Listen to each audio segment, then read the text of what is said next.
Hi everyone, I'm Tao. Today I will talking about using a network perspective to study social interactions in online eating disorder community. So I will first introduce the background of this research. Eating disorders are complex mental diseases that are characterized by abnormal attitude toward food and unusual eating behavior. So common eating include anorexia, where people just restrict eating to keep low weight, and binge eating disorder, where people eat a lot of food in a short time, and bulimia, where people just repeat binge and purge. Those diseases can negatively affect people's physical, psychological health, and they have the highest mortality rate among any mental disease. Apart from those dangerous health consequences, those diseases are very popular around the world, especially in the developed countries like the UK and the US. Although there are several treatment approaches, individuals suffered from eating disorder are often hard to reach from the traditional healthcare service. This is mainly because of feeling of shame and the social stigma. Individuals often conceal their symptoms and never ask help from the professionals. Many of them just seek the health-related information and social support from online peer-to-peer community. In this slide, social media provide rich records for individuals' thought, emotion, and behavior for us to study the complex mental disease. There are a rich body of research have focused on using social media data to study mental health problems like eating disorder. However, there are several limitations. From the conceptual point of view, most of the previous studies focus on content analysis, while largely ignore the relationship between individuals online. So in other words, individuals are studied in isolation, not as a connected community. So we don't know how the community support and the peer effects work in the online health community. From a technical point of view, previous study collects data through the following two common methods. The first one is survey. So this method can hardly reach large populations. And the second one is many studies use the keywords to filter ED or other health problem-related content online. However, people talking about eating disorder or other mental disease does not necessarily suffer from disease. So this method can introduce a large amount of noise. So in this project, we propose a new data collection method to detecting eating disorder community from online social media, particularly on the Twitter. So we identify the self-reported diagnosis from the Twitter profile description, like here. It's not from the tweets. So for example, if a user self-identify with eating disorder by display some ED-related keywords, and also they need to show some bio information. For example, they should age, weight, body. This is to filter out the organizations that are dedicated to research eating disorder. So we care about the individuals rather than organizations. Then we start from a set of signals, and the user snowball sampling goes through the user's following network to expanding the data set. Yeah.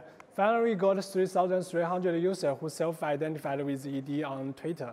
And then we also collected their friends, including the follower and the followee. To validate our data set, we first extract demographic information from users' profile description. We can see here the first panel A is the distribution of the gender. So many of them are female, and they are quite young. The second figure, the mean age is 18. And we can also extract the height and current weight and goal weight.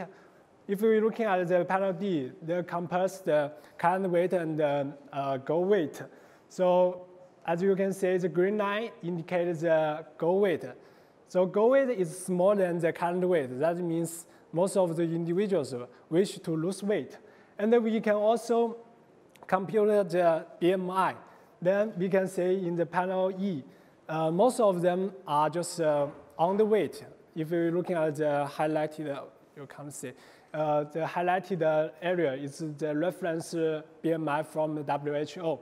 And we found that those diseases are quite different from the normal populations, as indicated the high accuracy from the classification between ED user and the random sample from the literature.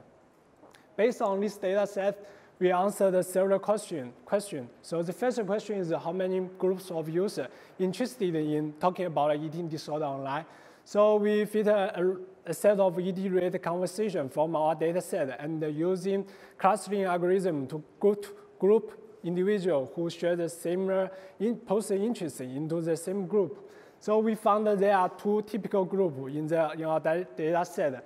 The first group is more related to pro-ED community. As we can see the content, most of them interested in the sensible content. This content is often used to motivate people to lose weight and keep extremely thin. This is most of them promote eating disorder as a lifestyle choice, not as a mental disease. And the second community is more interested in the pro-recovery content. They encourage people talking about the mental disease, and also promote people recovery from the disease. Once we identify the community identities from the data set, then we want to ask how different communities interact with each other. So this is the communication network extracted by users' mention and reply interactions in the ED-related conversation. So the red node denotes the pro-ED user, and the green in the right hand is the pro-recovery user. So we can say those users have a strong tendency to interact the individuals within the same group. So there is limited in the action across the community. This network structure can be, we can say, this can limit the information diffusion across the community. And then if you're looking at the network statistic as shown in the table, so compared with the pro-ED community, pro-recovery community are more easy to connect with each other. And we also investigate how those different communities think of each other. So we can measure the sentiment of the message within the community and send to across the community. So as shown in this figure, both of the pro-ED and the pro-recovery community, they have carried out a more negative emotion when they post a message across the community. This indicates both of the community don't like each other. They disagree with each other. So as we can see, there are a lot of health-related campaigns online, but then this figure maybe indicate there is some limited influence when you post some health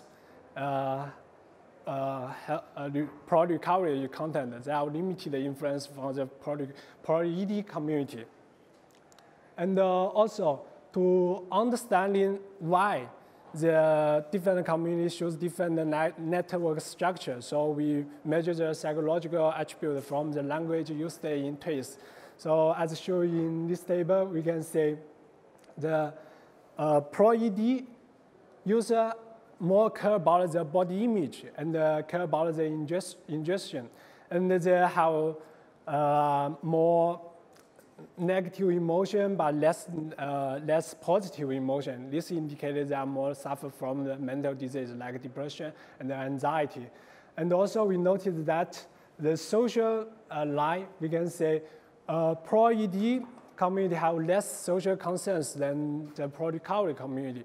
This may hint our previous observation that pro-recovery users are more likely to connect to each other. That means, in other words, there's some relationship between individuals, like a psychological attribute, with the connected network structure. So we investigate the relationship between individuals' psychological attribute and their connected network structure by investigating social norm in different communities. So we assume social norm has two dimensions. One dimension is how much a behavior is displayed by individuals. Another dimension is how the group approves of that behavior. To evaluate the second dimension, we use the PageRank. This is the centrality measures in the network. So people attract a lot of attraction. They can have high centrality values. Then we use the basic linear model to regress the relationship between two dimensions. From this figure, we can say in the pro-ED community, if the individual care about the body image, say a lot of things about the body image, they are more likely in the central position of the community. But in trust, in the recovery community, if you're talking about much about body image, you will be outside. You will be not in the position, in the central position. And another interesting finding is when we're looking at the usage of I. So if the person care about themselves and talking about always talking about themselves, they will always in the outside part of the community. But if the individual care about the group, they're talking about we go there, we go where, we do something, then the individual will be more likely placed in the center of the community. And also we can say the negative emotion. If the guys are negative person, so they will less likely to be in the center. So people don't like them. And yeah, in this talk we explore the network connection in the online eating disorder community, but there are some like open question in our feature. So if we get a more deeper understanding of this question, we can have a practical implication for public health. For example, when we're looking at the second terms, if we know the network is more homomorphically driven, that means people have similar attributes, are more likely to connect each other. Then we need to community-based policy or interventions.